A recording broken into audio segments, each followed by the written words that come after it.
नमस्कार, आप देख रहे हैं एनएमएफ न्यूज। आपके साथ मैं हूं नम्रता चौधरी। ईरान और इजराइल के बीच जंग लगातार जारी है और इसमें अब एंट्री हो गई है अमेरिका की। अमेरिका ने दावा किया है कि ईरान के परमाणु ठिकानों को तबाह उसकी तरफ से कर दिया गया है और अब अमेरिका को उम्मीद है कि ईरान बैकफुट पर आएगा, अपने कदमों को पीछे खींचेगा। लेकिन इससे ठीक उलट ईरान की तरफ से, ईरान के नेताओं की तरफ से न सिर्फ इजराइल बल्कि अमेरिका को धमकी भरे मैसेजेस आ रही हैं, बयान लगातार जारी किए जा रहे हैं जिनमें सीधे तौर पर चेतावनी दी जा रही है कि पीछे हटना तो दूर, इसका जवाब और ज्यादा मजबूती के साथ दिया जाएगा। लेकिन इन सबके बीच एक बड़ी खबर आती है और खबर यह कि भारत के प्रधानमंत्री नरेंद्र मोदी ईरान के राष्ट्रपति से बात करते हैं। तो आज इसी पर चर्चा करेंगे। ये खबर तो आप तक पहुंच गई होगी, लेकिन इसके मायने क्या हैं, आज ये समझने की कोशिश करेंगे। मेरे साथ विदेशी मामलों के जानकार निपुण आलमबाइन जी मौजूद हैं। स्वागत है सर आपका। क्या मायने हैं इसके निपुण जी? नहीं, पीएम मोदी कह रहे हैं हम चाहते हैं कि ये जो पूरा रीजन है वो शांति की ओर, सुरक्षा की ओर और स्थिरता की ओर आगे बढ़े।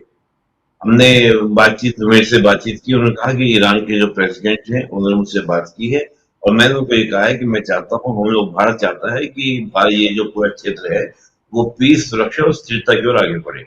ये बात उन्होंने कही। देखिए, भारत की राजनीति हो या पूरा इस रीजन की राजनीति हो, नो डाउट इसमें भारत सबसे बड़ी शक्ति है, इसमें तो कोई दो राय नहीं है। और वैश्विक शक्ति भी आज भारत है, चाहे वो इसराइल की हम बात करें, ईरान की हम बात करें। जैसे ही इसराइल ने ईरान के ऊपर अटैक किया था तो भारत की ओर से स्टेटमेंट दिया आया था कि हमारे दोनों ही देशों के साथ अच्छे संबंध है और जैसी हमारी मदद की जरूरत होगी हम वैसी मदद करेंगे, ये बात कही। उसके बाद इसराइल के जो पीएम है बेंजामिन नेतन्याहू, उन्होंने पीएम मोदी से बात की थी अटैक के बाद। अब जो ये हमले हो रहे हैं इसके बाद ईरान के प्रेसिडेंट ने बात की पीएम मोदी। अब एक बहस ये छिड़ी हुई है कि भारत को इसका सपोर्ट करना चाहिए। भारत में एक पार्टी है, विपक्षी पार्टी, उसका कहना ये है कि ईरान को सपोर्ट कर देना चाहिए। और अगर हम दूसरी तरफ बात करें तो वहां पे कह रहे हैं कि भाई यहाँ पर आपका ईरान का सपोर्ट नहीं होना चाहिए, ईरान को सपोर्ट नहीं, इजराइल को सपोर्ट होना चाहिए। भारत सरकार का स्टैंड क्या होना चाहिए, ये एक कशमकश है। एक तो मैं नम्रता जी कहूंगा कि मैं लगातार 3-4 दिन से जब भी मैं सबसे बैठ रहा हूं, मैं एक ही बात की अपील कर रहा हूं। सबसे पहले तो बात ये, किसने कह दिया इंटरनेशनल पॉलिटिक्स में कि आप एक पक्ष का पक्ष लेंगे तभी आप क्या होंगे, इंटरनेशनल प्लेयर होंगे? मेरी मर्जी, मैं संप्रभु देश हूं कि मैं किसी का पक्ष लूं या ना लूं, या फिर दोनों के साथ शांति वार्ता करूं। देखिए, शांति वार्ता में इसमें भी एक बड़ी बात है नम्रता जी। भारत ने कभी मध्यस्थता नहीं की है। एक बार मध्यस्थता की थी भारत ने 1950 में, जब नेहरू जी ने की थी। उसके बाद भारत ने कभी मध्यस्थता करने का प्रयास नहीं किया। मध्यस्थता करने की बजाय हमने समझाने का प्रयास किया, बस इतना। हमने एक मैसेज देने का प्रयास किया। रशिया यूक्रेन वॉर में हमने ये किया। मीडिएटर बनने में समस्या उत्पन्न होती है। आज हम मीडिएटर बन जाएं ईरान और इसराइल के बीच में। इसराइल का कहना यह है कि ईरान एटॉमिक वेपन नहीं बनाएगा।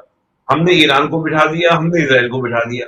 ईरान ने कहा हाँ साहब, भारत जैसा कहेगा मैं वैसा करूंगा, मैं भारत की मध्यस्थता को स्वीकार करता हूँ। भारत ने कहा ईरान कसम खाओ कि तुम न्यूक्लियर वेपन नहीं बनाओगे। ईरान ने कहा वॉर प्रोग्रेस नहीं बनाऊंगा। इसराइल ने कहा ठीक है, श्योर हूं, क्योंकि भारत कह रहा है, मैं भारत में विश्वास करता हूं, मैं श्योर हूं, मैं मानता हूं कि अब ये ईरान वेपन नहीं बनाएगा, हम वॉर को रोक देते हैं। लेकिन 2 साल बाद ईरान ने फिर से एटॉमिक वेपन बना दिया। अब जिम्मेदारी कौन होगा लेगा?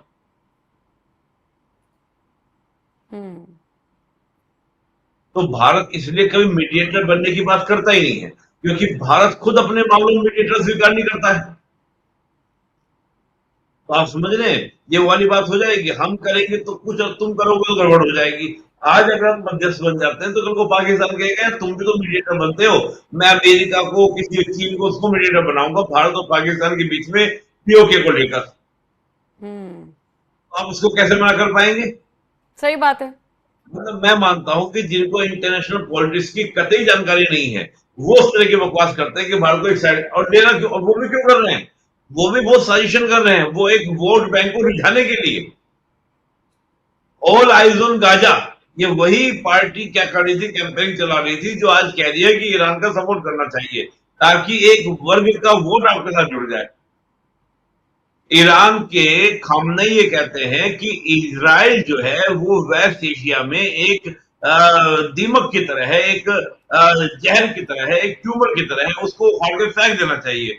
जब कोई भी देश दूसरे देश के अस्तित्व पर क्वेश्चन उठाएगा कि इजराइल को मार देना चाहिए, खत्म कर देना चाहिए, तो क्या करेगा इजराइल? मैं इजराइल का फेवर नहीं ले रहा हूं।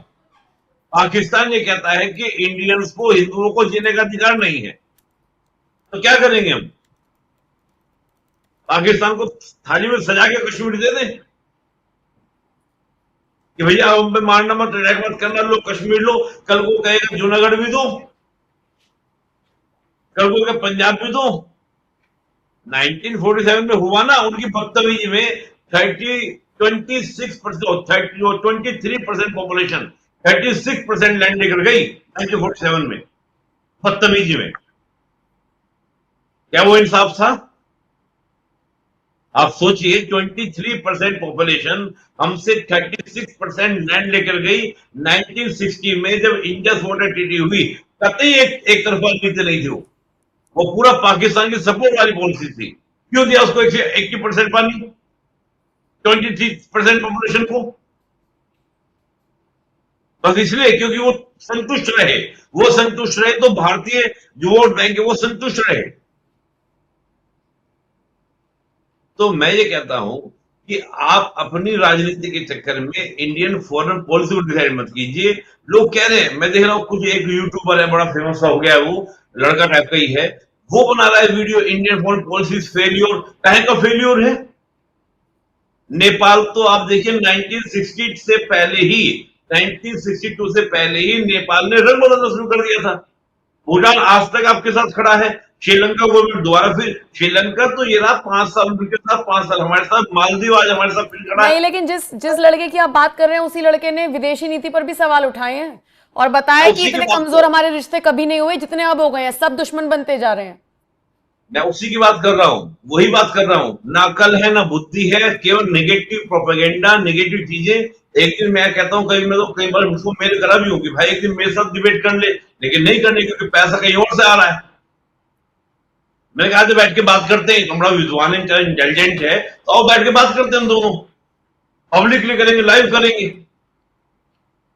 आज तक जवाब नहीं आया मुझे उस मेल का। तो मैं ये कहता हूं कि इस प्रकार के जो लोग हैं, अब ये ऐसी पब्लिक को उलझाने का प्रयास करेंगे जो कोई मतलब नहीं है। मैं ये कहता हूं, ईरान के साथ हमारे historical relation we accepted, Iran के साथ हमारी ज्योग्राफिकल बाउंड्रीज टच होती हैं। पाकिस्तान जब नहीं था तो हम पहले ईरान के साथ ही बाउंड्री में शेयर करते थे। ईरान से हम तेल भी परचेस करते हैं, लेकिन इसराइल को छोड़ दें जो हर समय हर पल हमारे साथ खड़ा रहा है। कई बार तो ये हुआ कि अमेरिका को नाराज करके इसराइल ने हमारी मदद की है। इसराइल के लोग इंडियन मूवीज के सॉन्ग गाते हैं अपने यहां पर पार्टीज में। ठीक है, इतना अधिकार जब नहीं तो फिर कुल मिलाकर बात जब हम बोलिए। एक बात याद आ गई, जब पीएम मोदी इसराइल गए थे तो PM Benjamin Netanyahu Modi ji को गाना सुना रहे थे इंडियन मूवी का, इचक दाना दाने ऊपर दाना। पीएम मोदी ने कहा मुझे भी पहली बार गाना सुना था, मुझे पूछा इसका मतलब क्या है? कहा जी मुझे पता नहीं, पहली बार सुना है इंडियन ही, लेकिन मुझे इसका मतलब नहीं पता। तो कुल जमा खर्च ये है नर्मदा जी, फाइनल बात ये है कि भारत का स्टैंड जो है वो न्यूट्रल स्टैंड रहना चाहिए। यहाँ पे किसी का पक्ष नहीं, यूनिटी ग्राउंड पर मदद करेंगे। ईरान अगर कहेगा कि हमारे लोगों को आपको हेल्प की जरूरत है, हम यूनिटी ग्राउंड पर मदद करने के लिए तैयार होने चाहिए। ईरान और इसराइल का अपना कॉन्फ्लिक्ट है, इसराइल को लेकर ईरान के जो वक्तव्य हैं, इसराइल अपने अस्तित्व के लिए लड़ाई लड़ रहा है। भाई आप सोचिए, हमास के द्वारा जो अटैक किया गया, क्या ईरान के कहे बगैर कर दिया गया था? नहीं, वो ईरान के कहने के बाद ही अटैक किया गया था हमास के द्वारा। और जब आपके 7 अक्टूबर को सारे इसराइलियों को मार दिया गया, बंदी बना लिया गया, तब मानवाधिकार नहीं थे। ठीक है, तो मोदी ने ईरान से बात करके दुनिया को क्या संदेश देने की कोशिश की है, या अपना स्टैंड दुनिया के सामने क्या रिप्रेजेंट करने की कोशिश की है, या क्या स्टैंड होना चाहिए, ये हमने समझने की कोशिश की है। शुक्रिया निपुण जी। बाकी दर्शकों के हवाले ये खबर आप बताइए इस खबर पर, इस चर्चा पर आपकी राय क्या है और भारत का स्टैंड क्या होना चाहिए? कमेंट सेक्शन में आप अपनी राय हमें जरूर दीजिएगा। नमस्कार।